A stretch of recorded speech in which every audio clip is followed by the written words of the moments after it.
for two. Kickers are extra, I give them the boot. Ooh, going for two. Sit back, relax while I grab me a brew. Ooh, now I'm reclining while putting my time and I'm ready to go. My spine is aligning and much my lineups, my bank account grow. I am so rich, but knowledge is all that I'm leaving it with. Ooh, listen to this, multiple options, how far can I get? Ooh, DFS Dynasty redraft tonight, I'm not finishing last. I'm finishing past any and all, I am looking to last. What else? This spot is popping and I am so locked in and only opening the door when it is opportunity knocking. And all of these spots keep on talking and talking. So what are we talking? What kind of alignment? And running it deep, even players forgotten or came from the bottom or hitting that top. And this spot is popping, yeah, this spot is popping. And woo! This is the armchair, yeah. Put up your arms, yeah. Sound the alarm, yeah, yeah, yeah. Woo! What is going on, guys, and welcome to episode 349 of the Armchair Fantasy Show. I'm your host, of course, Geoff Lambert, and you can follow me on Twitter at JeoffLambert77. Of course, we are live every Wednesday night on Facebook Live, Twitter, YouTube, and Twitch, on all major podcast networks, and now on the brand new website, goingfor2.live. You can find all of our audio and video stuff there. You can follow it. You can listen to it live right there on the website. Again, goingfor2.live. If you're on YouTube watching us, make sure you hit that like and subscribe button. It helps us out a ton. I'm here as always with my co-host, Mr. Ryan Searfoss. What's up, man? Not much. Just living the dream. Living the dream. Intros are weird. The intros are weird. Speaking of intros are weird, what's up, Shane? What's up? How's it going, fantasy football Twitter dad? Speaking of weird comments. That voice you hear, Mr. Shane Barrett, host of the Red Zone Redemption. That's a hard thing to say there. You got like a tongue twister for a podcast name. Sorry about that. Red Zone Redemption. He's also a contributor at rotoheat.com. You can follow him at FFShaneB. You've also probably seen him on our show during the off season, our PL, our personal league podcast. Shane, man, what's going on, man?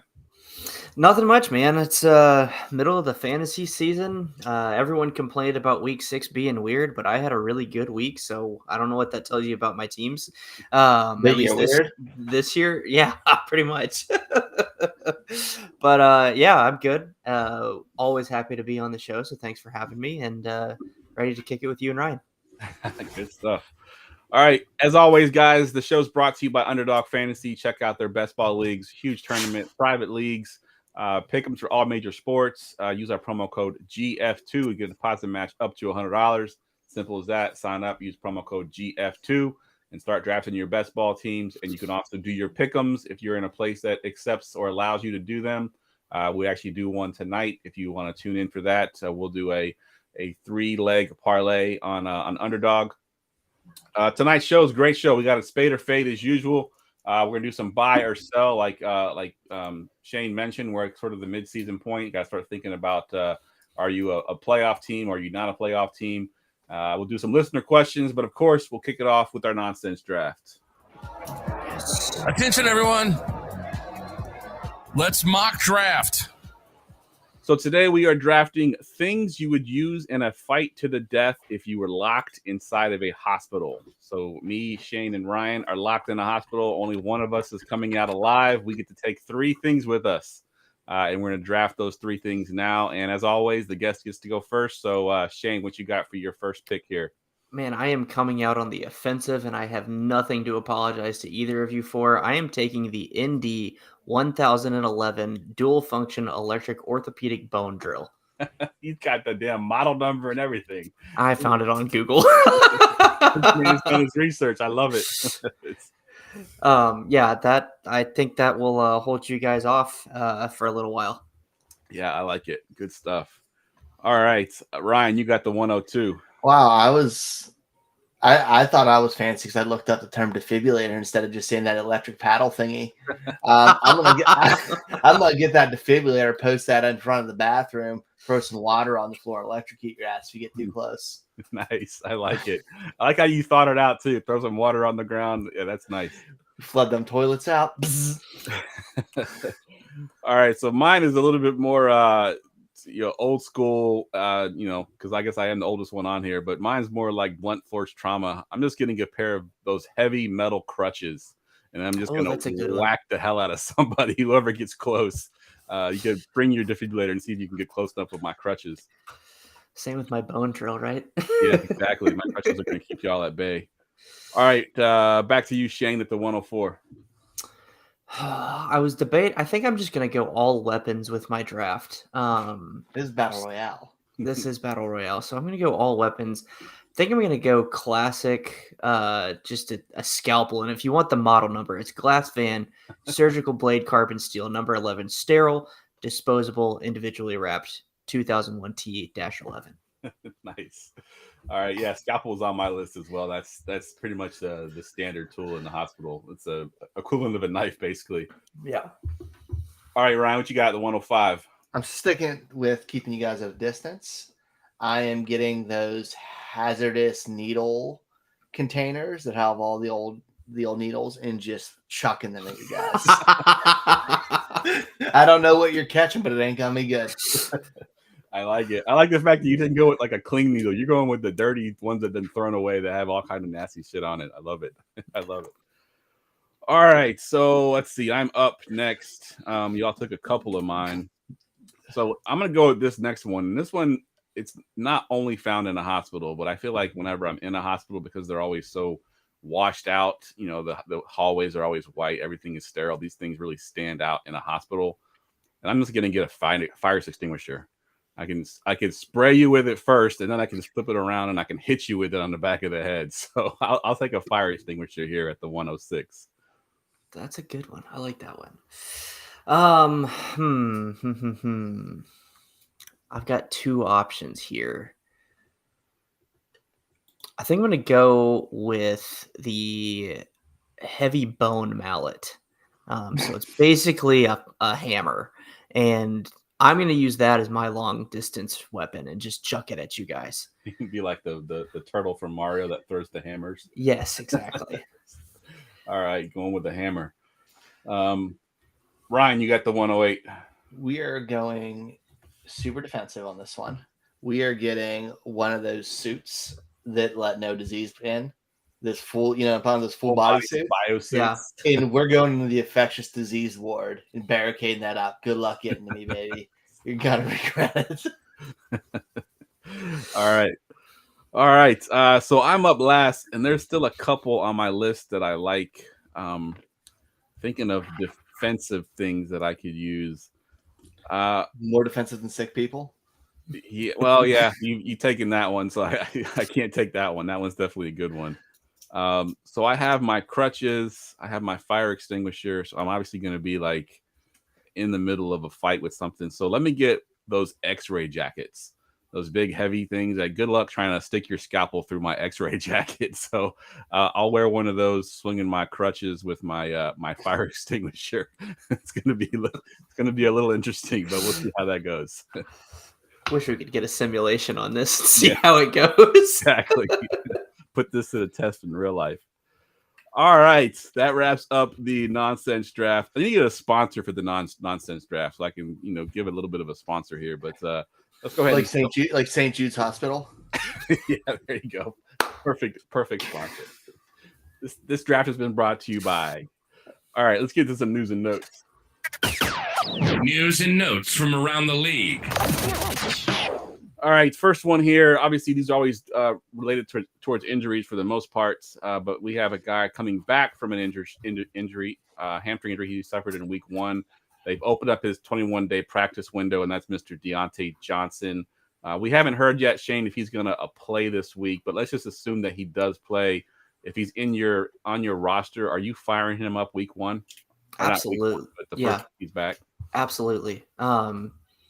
He is a target hog when he is on the field, and I think even coming back from injury, that will remain the same. So I have teams where I had drafted him or acquired him in the offseason, and I'm hurting because he went on IR in week 1. So at this point, it's like, I don't care what you do, just get in, just get on the field. Yeah, I think I'm with you. I actually drafted him in the Scott Fish Bowl, which my team, as many of y'all know, is not very good at all. It's actually quite terrible. but he is coming back, so I get to at least put him into my lineup and hope he does something. What about you, Ryan? What are your thoughts on Deontay Johnson? And since you live in Pittsburgh, have you heard anything? Is he ready to go, you think? Honestly, I haven't heard much Pittsburgh radio this week. I've been working from home most days, which is lucky for me, but bad for sports radio. But like, I'm gonna be a little hesitant at first. Like this week, if he plays, I don't know if I'm fired much. He might be on a snap count. Coming off the IR is not always the best thing. I don't know if we're talking about later when we're doing people we're buying, but I think is a super buy right now before he comes back, and I think before he plays. Yeah, like if he plays this week, you're taking the chance. He plays great. If he plays good, the price just jump. If he plays bad, it goes down. But you can just buy him now in the middle and be in good shape. Yeah, but like I'm being patient with him. Hamstrings are always iffy, and he might be on a snap count or something like that. Yeah, I think it really comes down to who you replaced him with. Like if you went out after week 1 and added, say, Puka Nacua, and he's your replacement, you're probably playing Puka Nacua over him this week. But if your replacement right now at this point is like a KJ Osborne, I think I'm putting Deontay Johnson in.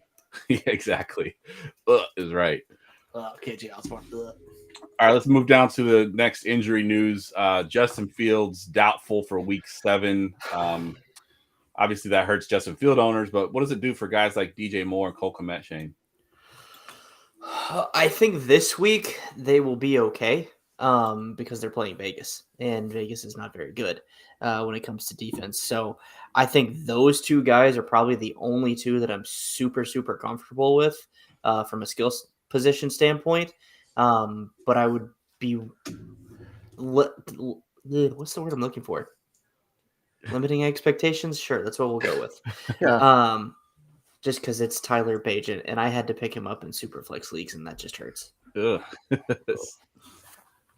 What about you, Ryan? What are your thoughts on Justin Fields? And pass on everything. Like I don't want no parts to do that. They're on like third string running back. You only got 2 guys to guard, and you don't have that threat of running like you have with Fields. Hard pass. I want no. I think Roshan's back.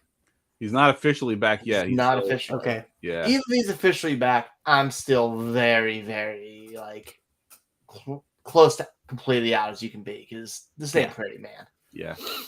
It's gonna be an ugly game, that's for sure. It's gonna. Yeah. This is a game I hope's not on TV here. Yeah, I think on the other side of things too is Jimmy G might also be out, so we might have the battle of 2. Oh dear God! Yeah, it's gonna be ugly. It's gonna be ugly. All right, let's move to the Monday night game because this one's interesting. This one's always hard because they never give you a complete like in or out on these guys, but we'll put them together. Deebo Samuel and Christian McCaffrey still not ruled out. They're considered day to day, so you got to make a decision probably on Sunday because I don't know who you're replacing these guys with if you keep them till Monday. Ryan, how are you handling this situation here with these 2 guys? Pray. Right? Deebo, I'm more comfortable replacing. Like I think he's easier to replace. If I have, it's so hot. I pray I have San Francisco running back if I don't have McCaffrey because there's no one I really want to, which is how terrible the running back landscape is right now. I'm going to hold on hope, but I don't know if they're going to hurry either guy back against the Vikings because it's the Vikings without Justin Jefferson. I could see them benching them. I could see them just chilling. So I don't feel great about it. Like I don't feel great at all, but you can't not have you put McCaffrey in the flex and pray he plays or you have another option. Yep. Or you're starting KJ Osborne. Yeah, exactly. What about you, Shane? What are your thoughts on these 2 guys? Are you making a decision on Sunday for these 2? Yeah, probably. So I was looking on Sleeper.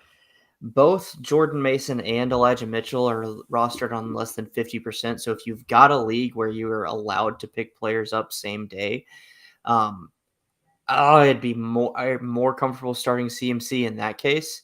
Because if you then get the late out on Sunday night or Monday morning, then you've got a path to at least some points. That's obviously not going to be CMC level, but I'd be more comfortable doing that. And then as far as it goes with Deebo, I agree with Ryan. Like you can probably, if you don't know by Sunday, you can replace him a little bit more comfortably, I think, and just live with the consequences. Yeah, I'm with you 100%. I think Deebo has already kind of burned some owners already, even on games that he's played the full game where he didn't play very well. So I think you probably already have a plan B for Deebo. If you were to wait on Debo, I would assume that Ray McLeod is the replacement. You can always add him, but he didn't do very well in his replacement last week. He's not. Again, things you don't want to do. They still have 2 good pass catchers. Yeah, you don't want to do it if you don't have to. That's for sure. Christian McCaffrey, I agree as well. You're going to have to pretty much put him in, hope that he plays, and then hopefully you've got Elijah Mitchell or Jordan Mason. Even though I don't think either one of those guys are going to be very good either. I think they're going to sort of split carries and be very dependent on certain things in the offense. So I'm scared of both of them. So tough situation for sure. Let's see what else we want to talk about here. Let's go to Anthony Richardson, likely out for the rest of the season. And we're gonna have, I'm assuming, Gardner Minshew for the rest of the season. Ryan, it didn't look very good last week, that's for sure. What are your thoughts on this offense? Dude, it's just sad. Like, everything hurts. I think it's cool for the receivers, mainly Michael Pittman, who just got peppered again. Like, I'm cool with that. I think the running backs will be fine. It just sucks, man.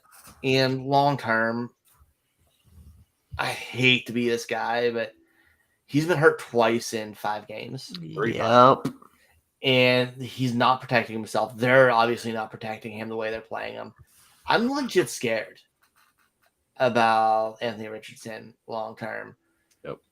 On this organization, on this team with how it's run. I'm very nervous about him. Like, I'm okay with the pass catchers. I think Gardner Minshew can keep that offense going. And it might be better for the skill position players outside of the running backs, which John Taylor's fine regardless. But, like, man, long term, this sucks. And it's an issue. Like, it's a really big issue. Yeah, I took a risk on him as my Kyler Murray replacement this year, and it works out when he's playing. But now, of course, he's going on IR. So my quarterback currently is Kyler practiced today, baby. Yeah, he did. You didn't put this on the notes, news and notes. Kyler's back. I don't know if he's back yet. He's practicing. Let's not. Kyler is back. So he's slinging tutties in 2 weeks, and posting that plus 2.0 kill death ratio on Call of Duty. I love it. Shane, what are your thoughts on Richardson here in this offense? Man, I hate to just be, like a parrot here, but I agree with Ryan. Like, it sucks. It's really sad from a long-term perspective, especially from a fantasy perspective, but also just for his career. Is it turning into Andrew Luck 2.0? Like, I hope not.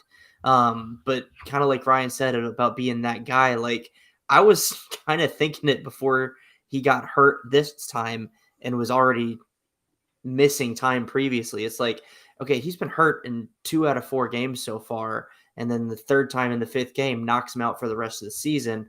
Like, that, you got to learn how to fix that at some point. And either the organization's got to teach you, or you got to find somebody in the offseason that's going to teach you.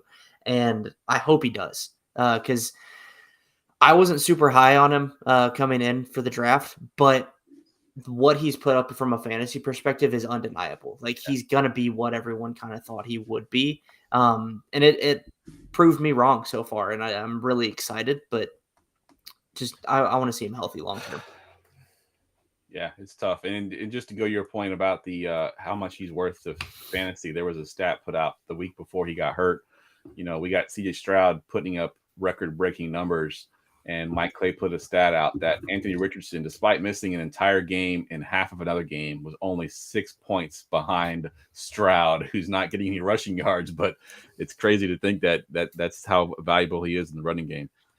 Running QBs, baby. Yep, gotta love it in fantasy. Let's stick with the rookie here, and I want to talk about a guy that's been kind of getting a lot of hate on Twitter. He kind of, after the Monday night game, failed to record even a catch. He's a rookie who's been put in a class with some decent receivers, and he's getting a lot of flack, Mr. Quentin Johnson, which I know me and Ryan weren't very high on to begin with. I'm not sure where you fell with him, Shane, but people are giving up on him already. Are you ready to do that, Ryan? Are you giving up on him already at this point in the season? No.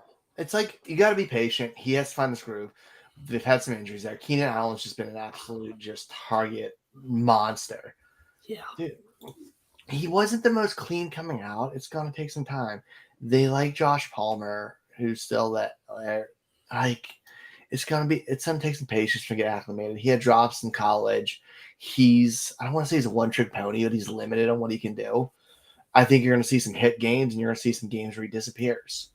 Like he could go 3 for 120 because he's a deep threat who can go up for the ball with a touchdown, and he can go 4 targets, 1 catch, 6 yards. Like the realm of possibilities is endless with him. I think he's a boomer bust player, leaning more towards the bust, but like you can't give up year one, or we're just throwing everything away because the number 2 wide receiver right now is like 350 yards on the season for rookies.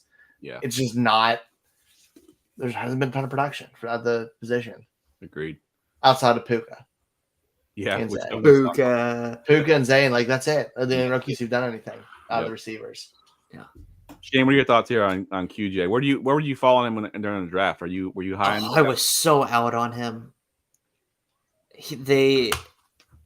Everyone that hyped him up for me pre-draft, it was like he's this monster in size, he's super fast, and he's going to use his athleticism to go and win. Well, he came in 2 inches shorter than we thought. His 40 time was slower than what we thought, and he's a body catcher. Like, I was so far out on him. Like, my comp for him is Devontae Parker, and Geoff, I think you know how much I hate Devontae Parker. Like, I was out on him, so like I was waiting for you to ask, are you giving up on him yet? And I was like, you can't give up on him if you were never in. I think I legit have 2 shares of him across Dynasty and Redraft, and that was just to kind of diversify the profile and take a shot in case he did hit, but I did not have very high hopes that he would hit.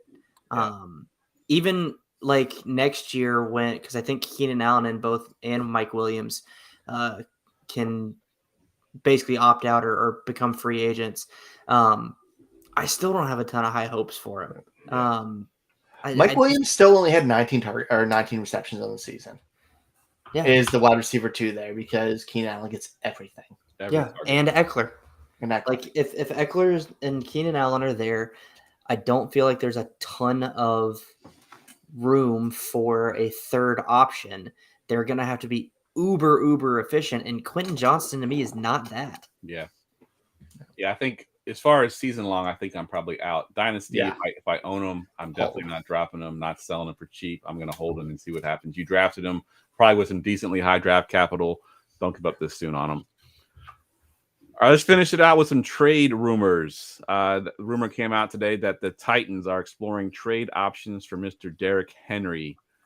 Shane, I want to go to you because Derrick Henry is one of those running backs that don't really fit the mold of a modern running back. He's more the traditional, just run it down your throat kind of guy. Is there a place where he could go where he would have more value than he currently does with the Tennessee Titans? Baltimore, baby. That Ryan, I was like trying not to say it because you were here, and it it wouldn't happen.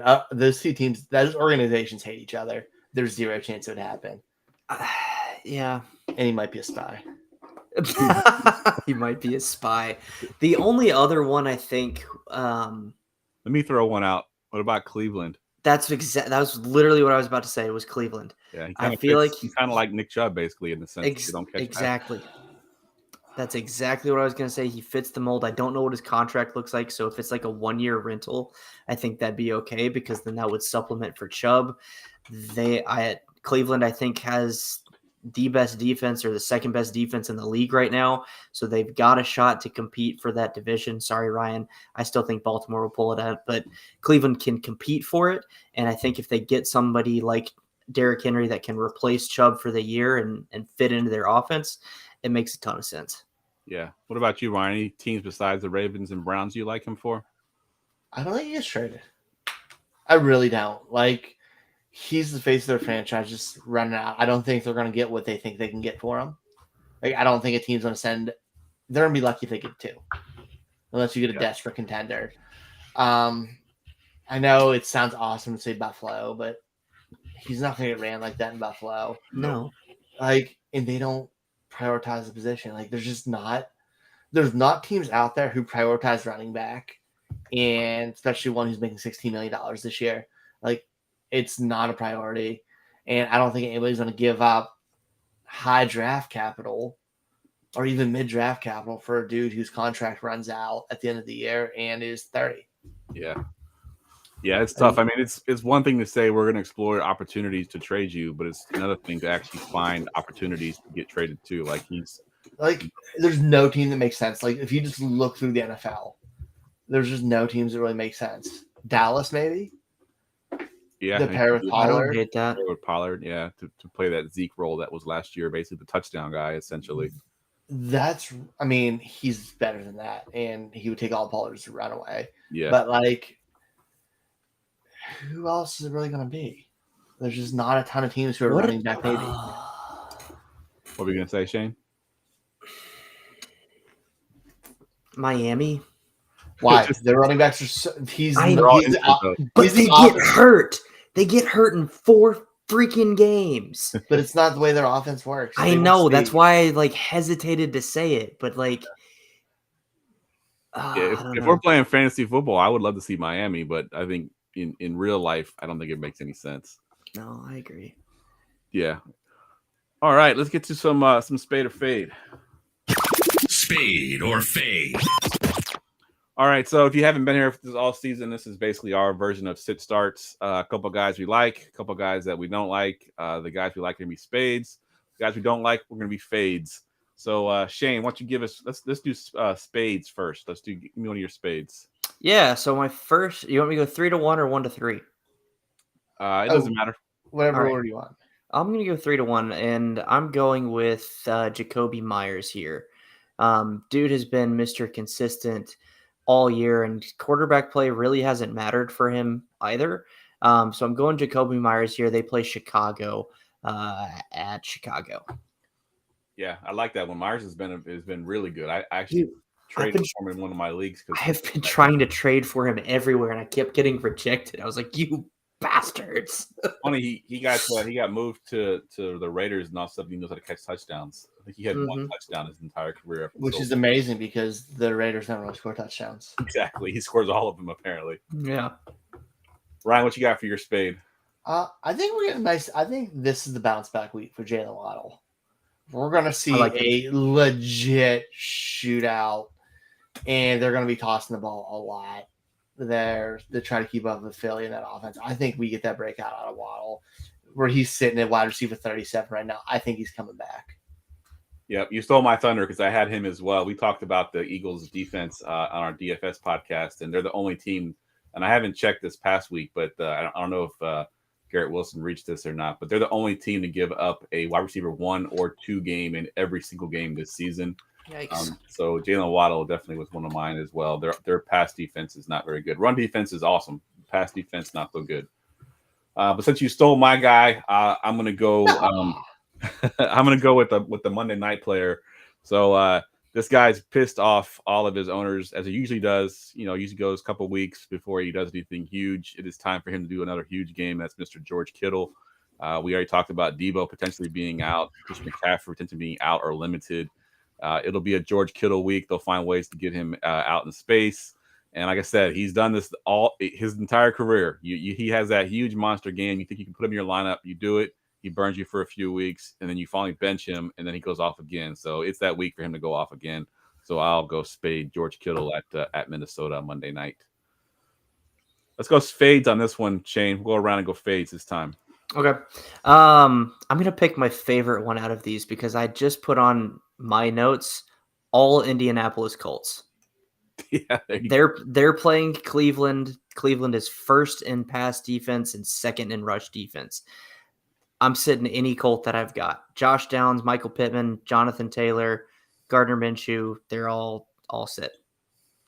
Even JT, huh? Even though you drafted him so high, you probably got a discount on him. Probably not JT, but because they're running. I would if I had a replacement level player, then I'd consider it. That don't exist. Well, it does. Not this season. It does if you're in a zombie league.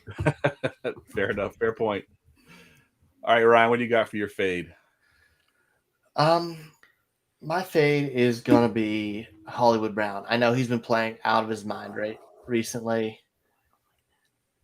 Huh? What'd you say? I said I don't like that. Just making a face. Yeah, I don't know, man. I just think for the QB switch about to come, I think it's gonna collapse a little bit.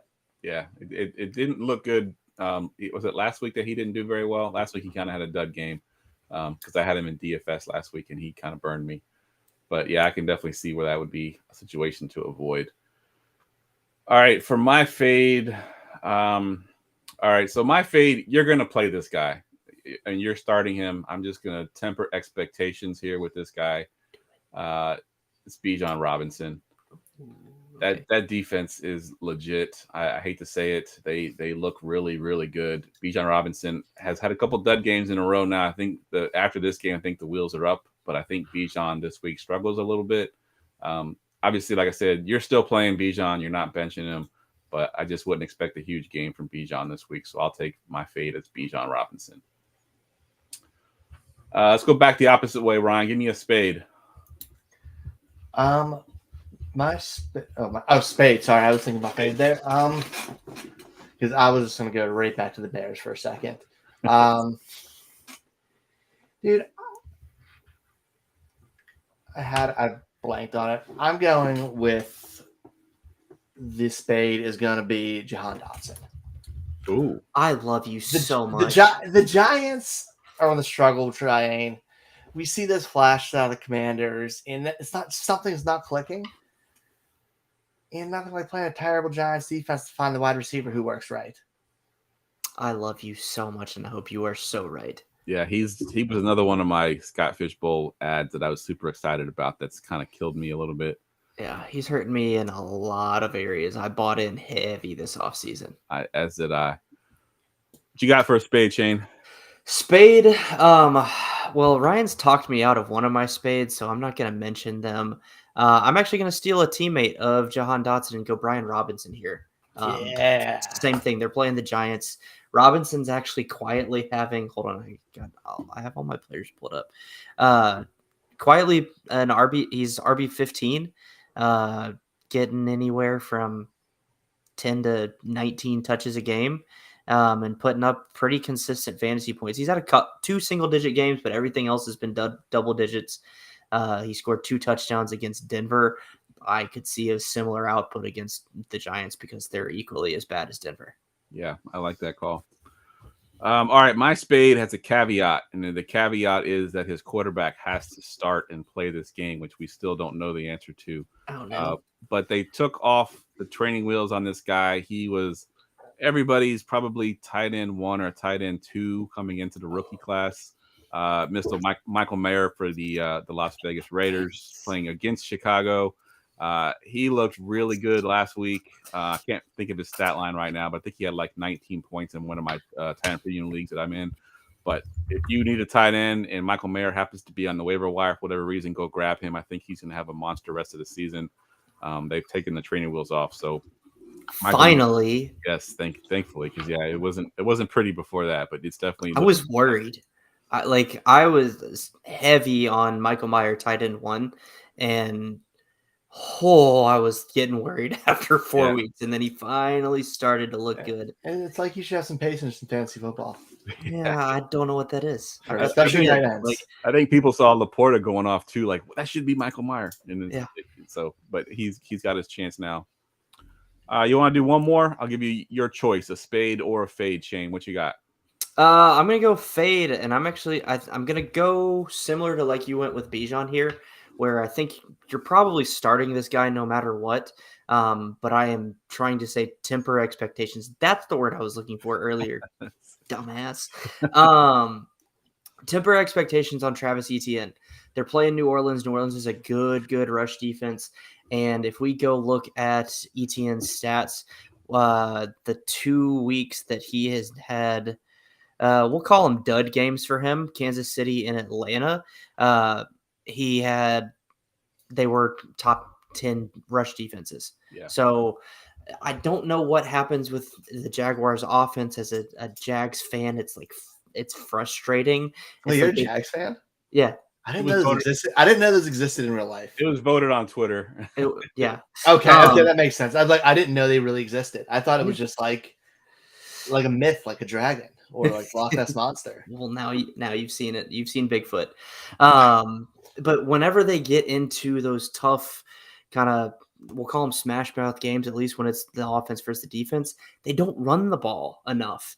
And so I think that's going to severely limit ETN's ceiling, and he is a fade for me this week, which sucks. Another thing that can limit the ceiling as well, we didn't talk about it in news and notes, is Trevor Lawrence is also questionable. If he's not playing for whatever reason, the offense is not going to be everybody. Then fade everybody. Yeah. 100%. He did practice, I think, both days. Sorry. Yeah, limited, I think. So they haven't officially ruled him out. It's a quick turnaround, so who knows if he'll play or not. They're playing on Thursday night. Ryan, what you got for either a spade or a fade? I'm fading somebody that you mentioned in passing, and that's Sam Laporta. Baltimore's given up 2 points a game to the tight end position. Wow. Wow. Yeah. Seriously? 2 points per game. And I'm sorry, that'd be standard. Let me double check PPR. 4.2 in PPR points to the tight end position. They're so strong up the middle with Roquan Smith, Patrick Queen, and Kyle Hamilton. Like, they're going to erase him. I don't know. It's not going to be on Monra, but who's going to get erased? But I think Laporta could not be a factor. Yeah, I like it. All right, so I'll round us out here with another fade, and I'm going to fade. It's going to be multiple players grouped together. Fade all of the Rams running backs, whichever one you think is going to get most of the carries. It doesn't matter. I think they're all terrible. What was that? I said they probably won't. Yeah, they're going to be. Yeah, it's just not. It's not going to be good. It's not going to be. I know everyone thought, oh, Kyron Williams kind of came out of nowhere, and maybe one of these guys can come out of nowhere too. I think Zach Evans is the current leader of the potential starters, and he was the third string running back and getting little to no work whatsoever. So there's a reason for that. So I will fade if I can. Obviously, if you are hurting for running backs like I am in one of my leagues, you got to play one of these guys. But if you have an option, don't play him. Kyron Williams isn't good either, and he was doing well. Shut your mouth. All right, let's do some buy or sell. What you gonna do? Buy or sell? All right, Shane, it is like halfway through the NFL season, and you're looking at your team now. Either you're selling off some pieces, trying to get better, or you're going to be buying some pieces because you realize you got some guys on your bench that are pretty decent that would start for other teams. Let's talk about one of your buys here. Who are you buying at this point in the season? Yeah, I'm going with my favorite buy here, and it's running back Isaiah Pacheco for the Chiefs. So looking at their rest of season schedule, it is juicy. They've got the Chargers. They've got Denver. They've got the Chargers twice, but one's week 18, so we don't count that. But they've got the Chargers, Denver, Miami, Philly, Vegas, Green Bay, Buffalo, New England, and Vegas, and then Cincy. And when I was looking, all of those seemed to struggle at least somewhat for fantasy running backs. And if we look at Pacheco's kind of last season, he really didn't take off until after their bye week, which was week 8. So week 10 or week 11, 10.7 points, week 12, 15.6, week 13, 16.2, week 14, 12.3.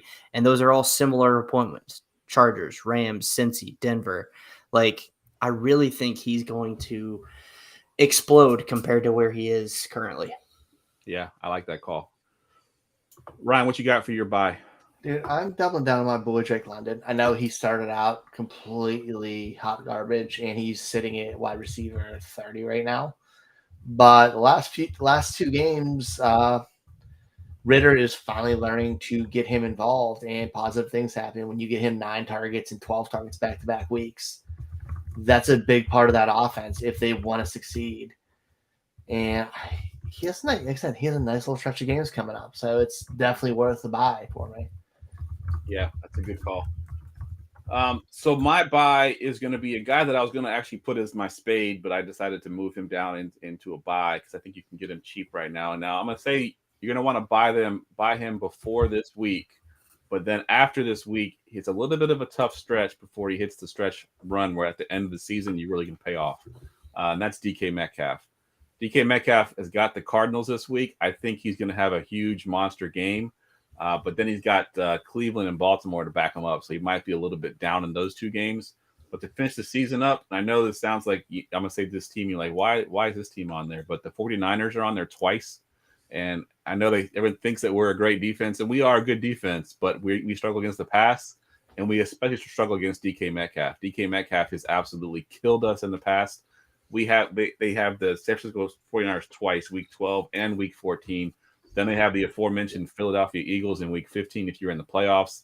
I mentioned how bad their pass defense is. So I think you buy Metcalf now, you start him for this week.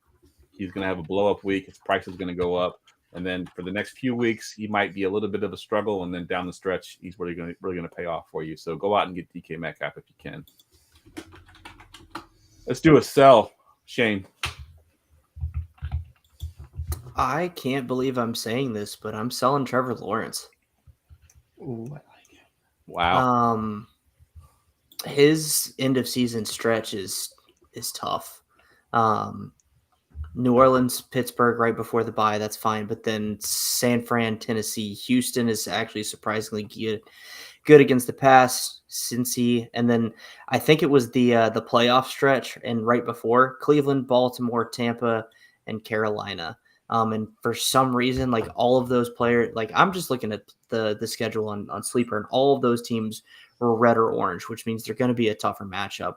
He's not like, I love the guy, obviously, but his points per game so far is not, he's sitting at QB 15. So like he's not been producing to the level that you want.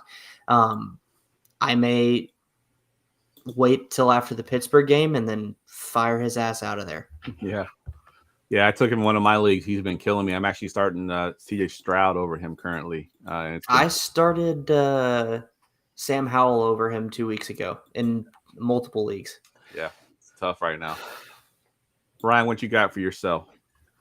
All right, I'm getting a little controversial, I feel like, on this one. Do it. And I'm not saying he's going to do bad.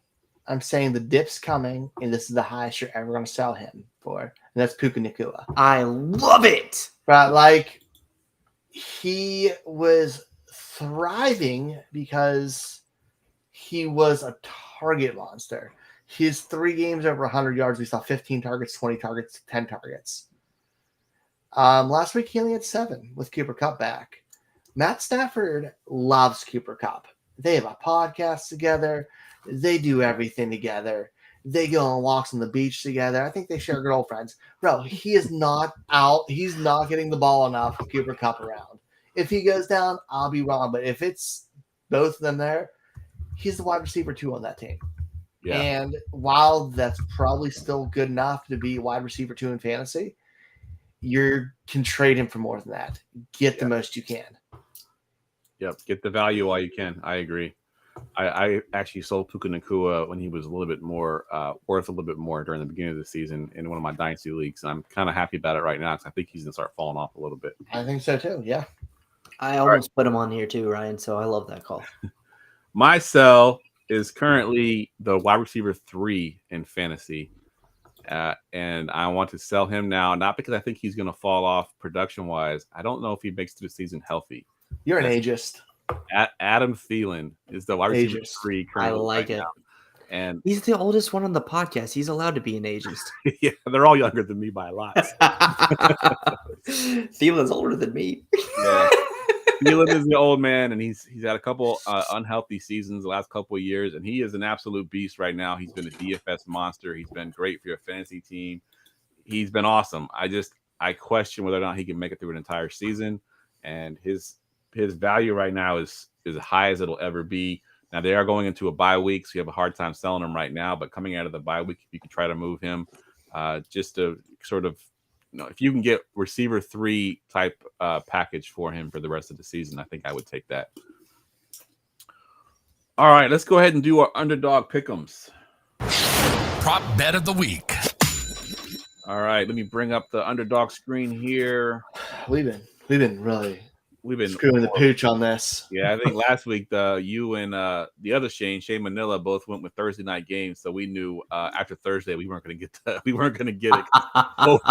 Yeah, we really screwed the pooch last week. Yep, we definitely did.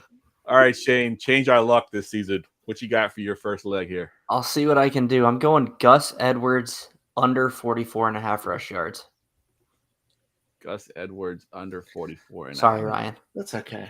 love Gus bust. What's your reasoning behind it? Any reason you don't like Gus this week? They're playing Detroit, who's the number 1 rush defense, and he, if I looked correctly, that's why he's on here.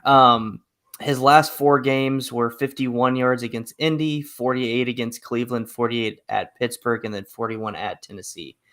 So he's just kind of declined. Yep. I like it, and I agree. I think it's going to be a tough matchup. Detroit has been really, really. They're really freaking good. They are. All right, Ryan, what you got for leg 2 here? I am going Alvin Kamara over 4.5 receptions against the Jags. Obviously Kamara, he's hit over that every single time, every time but one so far since he's been back, and the Jags are giving up 6 catches a game to running backs. Yeah, Kamara. I mean that one week he had 13 catches, so that's been insane. Yeah. That was 4.5 receptions feels low.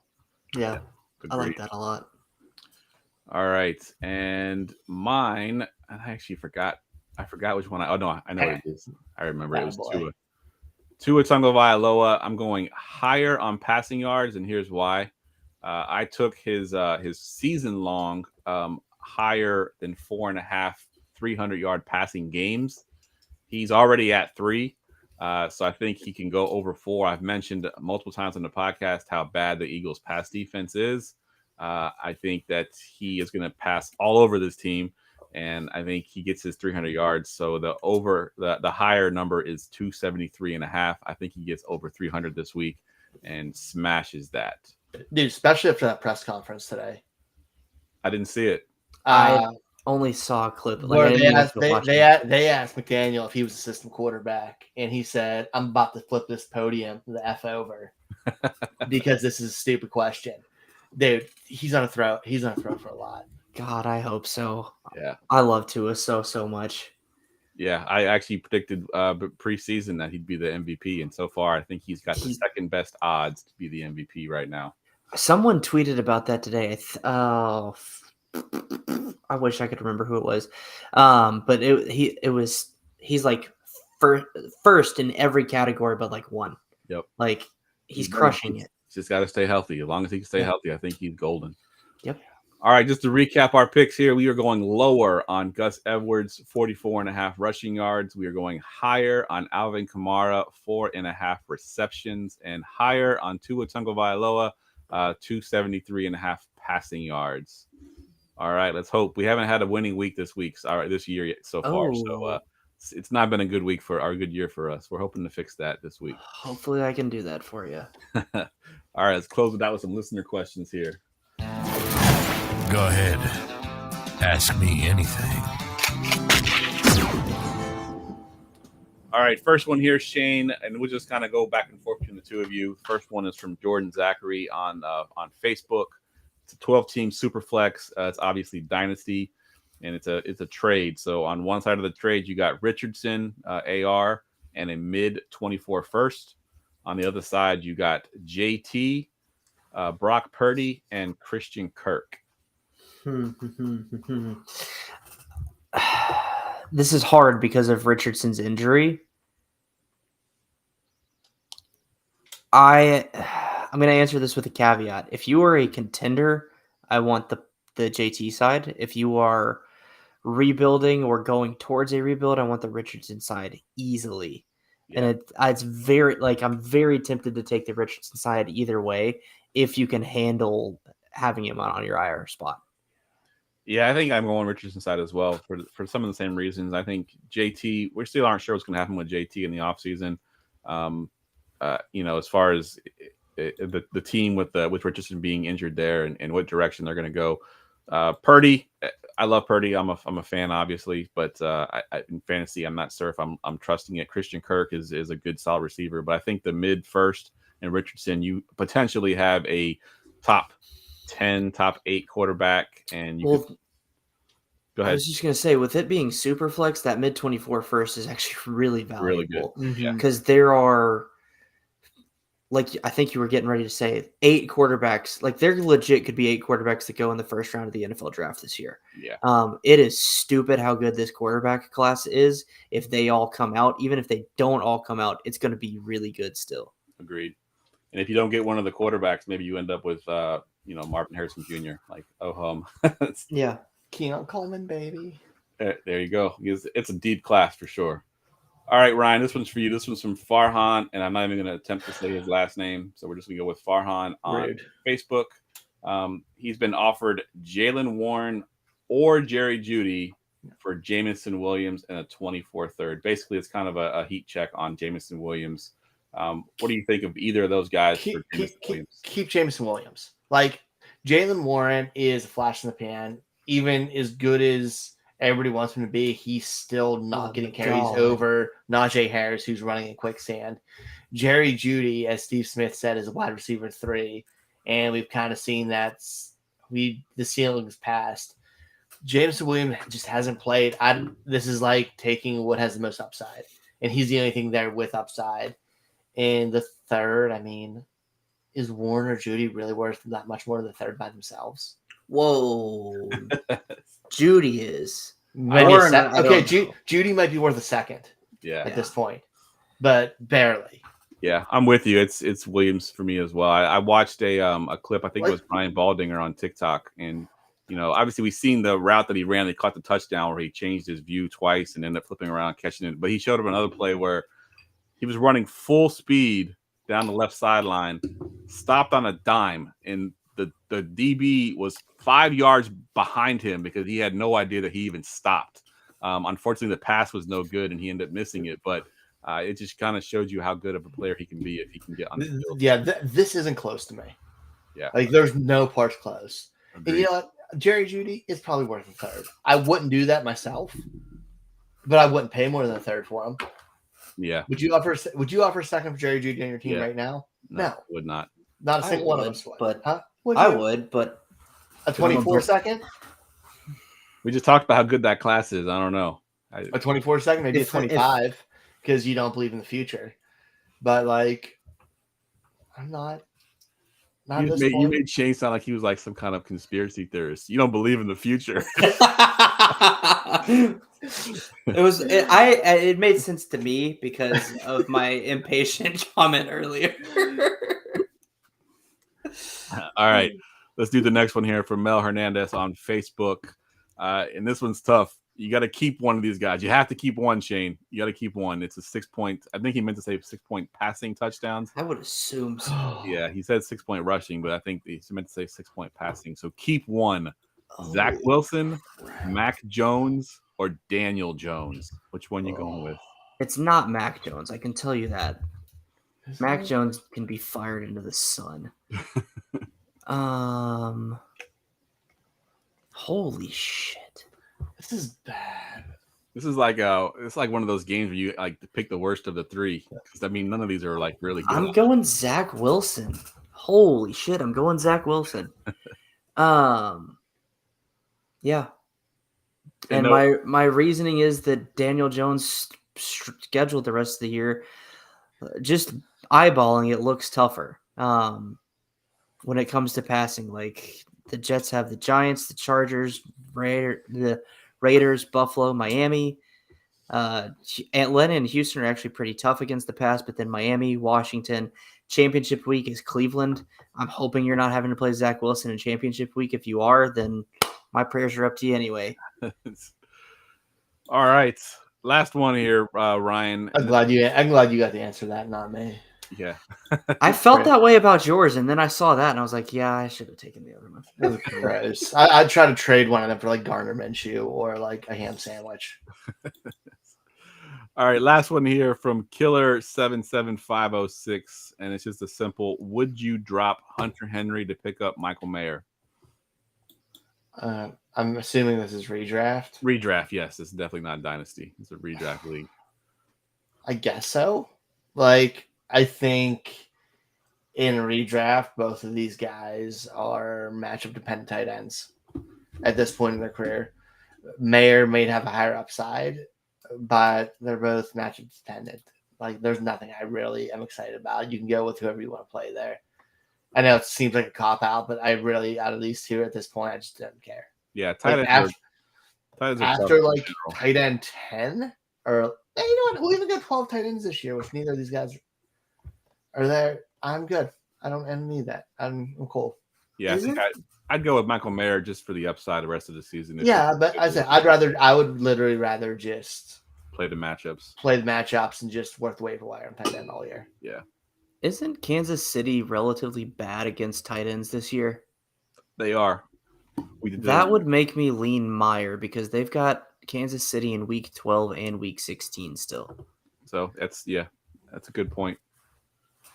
KC is, let's say, they're about average. They're midway through. They're giving up 9.5 points to tight ends. All right, let's get to our last segment of the night.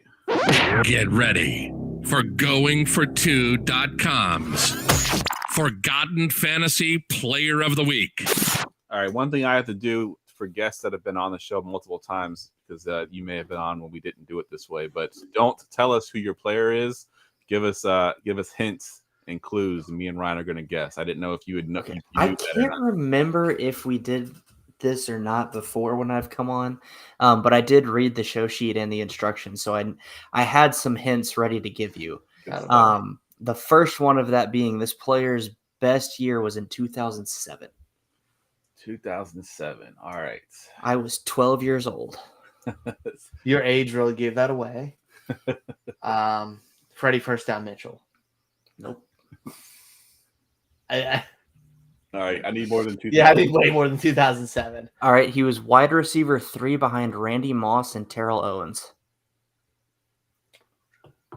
Brandon Marshall. Nope. Eric Decker. No. All right. Keep going. Get AFC or NFC? AFC. AFC. Okay. Good question there. Would his stat line help you? It might. Okay. 153 targets, 80 receptions, 1,289 yards, and 16 touchdowns. Demarius 2007. Emmanuel Sanders. Nope. Was he in that? How many touchdowns did you say? 16. Demarius Thomas. Nope. Damn, this is tough. Was this his only good season, or this is his best season? This was his best season. He had, I think, one or two other relatively Josh good ones. Gordon. No.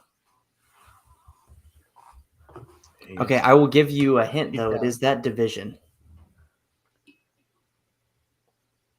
TJ Husmanzada. Nope. It's probably too far back for that one. 2007 in that division. I know it's not. We can eliminate the Ravens because I know Not Ravens because we don't have receivers. That's another Raven. It wasn't. Yeah. Oh my God. He has played. Santonio Holmes. Nope. I feel like Holmes is. Hines Ward never had that many touchdowns. No, I think that's probably too long ago. 16 touchdowns. Who was the receiver that played for the Browns? Had one really good season. That was Josh Gordon. No, Or Terrell Pryor. Terrell Pryor. That's what I was thinking of. No, Terrell Pryor was still in high school then because I remember going and watching him. I went and saw him in probably like 07 or 08. But he did peak up at the Cleveland. So he has played for the Browns. Okay. He has also played for the Jets, the 49ers, and the Seahawks. Who the hell? Yeah. He had that season on the Browns. On the Browns. He played for my Niners too. He had two other 120 plus target seasons with the Browns, and then he had a 101 target season and a 94 target. Actually, he had a 101 target season with the Jets, and then he had a 94 target season that he split with the Jets in Cleveland. But he was traded in the middle of the season to. Do you want that year, the year he was traded? Yeah, let's do it. 2009. Damn, so he had his big, huge year, and then it was traded. It was a wide receiver? A wide receiver. Wide receiver. Traded 2 years later. I'm drawing blanks on Browns receivers. I've already named all the ones I can think of. And I it's not Josh Cribbs.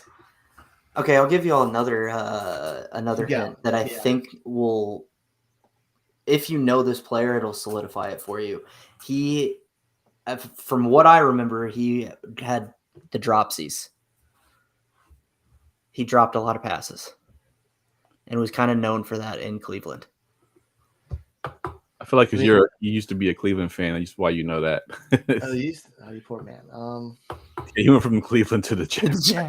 Hold on, wait. There's a stop in. There's a stop in between that you're forgetting. 150 targets. The Panthers. 150 targets and 8 catches should, or 80 catches should tell us that. I know, and 16 touchdowns. I mean, that's crazy. How the hell did we not think of a receiver with 16 touchdowns? He went to college at Michigan. He was drafted in 2005. Oh. No, it was Mario Manningham. No. He was the Giants. Oh my God. Giants. Oh man, you got to give it to us. I think Ryan, we got to call this one. Huh? We got to call it. I don't know. We're gonna have to call it. I think he stumped us. Braylon Edwards. Oh my God! Yes. Holy! I remember him. So as soon as you said it, I'm like, oh, I'm so upset. You could have been here all night. I wouldn't have got that one. That's wow. I didn't even know he had a season that good. Yep. Holy crap! It was so weird. It was like it's his. I can picture. He's like 6'2". He's a big body wide receiver. Yep. He was yoked. Who was the quarterback of that season? I have no idea. Let's go find out. You got it, Ryan. Golly. It's that one. I bet you it's that year that they had that one quarterback. Derek Anderson. Yeah. Dude, I wanted to say when I asked if it was a receiver, like a double check, I was thinking it was Kellen Winslow because he went from the Browns to the Jets. That's right. Wow. And he was on that team that year. Yep.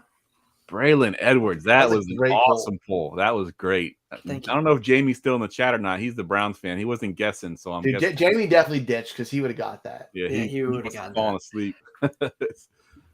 Wow, good pull, Shane. I love it. Great job.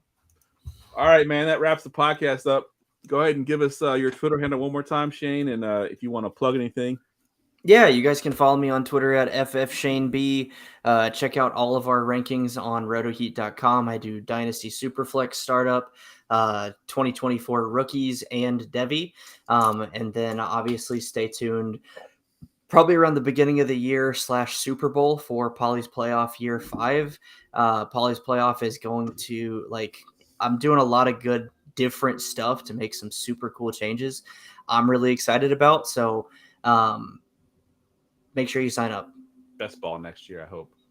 That's part of it. Yeah, I like it because, I've got too many leagues and I want to stay in Polly's playoffs. So if it's best ball, I can do it for sure. Sweet. Love it.